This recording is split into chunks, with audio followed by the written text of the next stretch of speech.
हरे कृष्णा। तो आज आप सबको हम बताएंगे कि भगवत गीता के बारे में। आज हमारे पास जो भक्ति भगवत गीता है, ये भक्ति वेदांत स्वामी प्रभुपाद का टीकाकरण है। इसमें ये फोन के द्वारा ये भगवत गीता उपलब्ध है हर जगह। तो आज हम भगवत गीता एजिटिव के बारे में आप सबको बताना चाहेंगे कि भगवत गीता ये खास क्यों है। आप देखेंगे कि आज अ, हमारे सर्कल में बहुत सारी भगवत गीता आपको देखने को मिलेगी, लेकिन ये जो भगवत गीता है ये कुछ खास है। खास ये है कि इसमें गुरु परंपरा दिया हुआ है। आप देख पाएंगे कि जब इसका पेज आप खोलेंगे तो इसमें गुरु परंपरा दिखाया हुआ है, जो कि कृष्ण से उतरा हुआ ज्ञान धीरे धीरे करके अपना भक्ति वेदांता प्रभुपाद के पास पहुंचती है गुरु परंपरा के माध्यम से। और इस तरह से हम गुरु परंपरा के माध्यम से इस चीज़ को देख पाते हैं। तो ये इसमें आपको गुरु परंपरा देखने को मिलेगा। और इसमें एक चीज़ और ख़ास है कि आप कभी भी श्लोका जब आप देख रहे होंगे तो श्लोका के नीचे एक उसका मीनिंग दिया हुआ है, तोड़ तोड़ के बताया हुआ है। और जस्ट उसके नीचे अनुवाद है। अनुवाद के नीचे जो खास सबसे ज़्यादा है वो तात्पर्य है।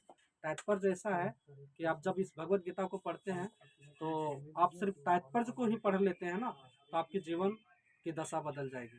तो ये भगवत गीता हमें जीवन जीने की कला सिखाती है। आप सब ज़्यादा से ज़्यादा अपने जीवन में इसको रखा कीजिए, पढ़ा कीजिए। जब भी समय मिले तब आप पढ़िए इसको। और भगवत गीता पढ़ने से हमें होगा क्या, ये चीज़ भी बहुत लोगों का प्रश्न होता है।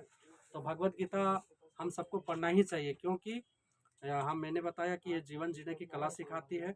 और भगवत गीता खास करके जब हम भगवत गीता के संपर्क में आते हैं तो इसमें आप देखेंगे कि गीता महात्म्य में एक श्लोका आती है, मलिने मोचनम पुंसाम जल स्नानम दिने दिने गीता सकृत मृत स्नानम संसार मलनासनम। कि कोई एक बार यदि गीता के संपर्क में आता है, जैसे कि कोई यदि गंगा में स्नान करने के लिए जाता है, तो जब हम गंगा में स्नान करते हैं तब हम पवित्र होते हैं। लेकिन एक चीज़ जान लीजिए कि गंगा में स्नान होने के बाद हम पवित्र तो हो जाते हैं, शरीर से शुद्धिकरण हो जाती है, लेकिन अंदर जो पाप करने की वासना है वो हो सके आपका ना जाए। लेकिन भगवत गीता रूपी गंगा में आप यदि डुबकी लगाते हैं तो ये हमेशा हमेशा के लिए आपका पाप करने की प्रवृत्ति भी चली जाती है। तो इसलिए हमें भगवत गीता पढ़नी चाहिए। और दूसरी चीज़ है कि अध्याय 2 के 40वां श्लोक में भगवान बहुत अच्छा बताते हैं कि नेहा भी कर्मणा सो अस्ति परतवायो न विद्यते सौलपमस्य धर्मस्य त्रायतो महतो भया। कि कोई